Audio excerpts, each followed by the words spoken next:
Мына ушул чек ара маселеси деп чырылдап келген Жеңиш Молдокматов деген азаматты. Жеңиш Молдокматов деген азаматты октябрдагы болгон окуялар үчүн алып барып 2 айга отургузуп атат. Октябрдагы окуяга эч кандай тиеши жок.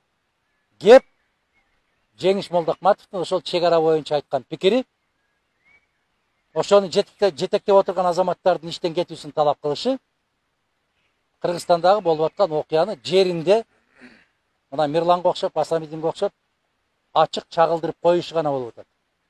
Түшүнүп атасыздарбы? Октябрдагы болгон окуяга болгон болсо, анда сен абакта жаткандарды мыйзамсыз чыгарып бирдиң деп атат. Мыйзамсыз чыгарып бирген болсо, бул кимди чыгарам деп барган?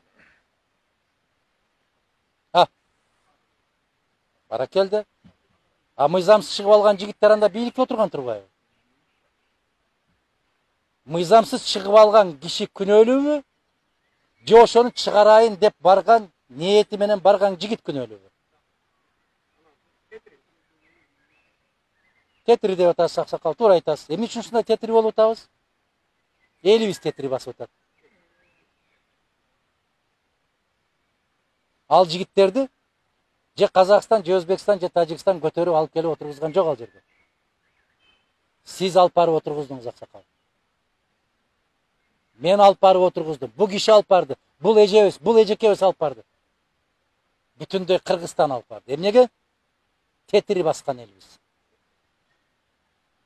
Тетири жүргөн элбиз.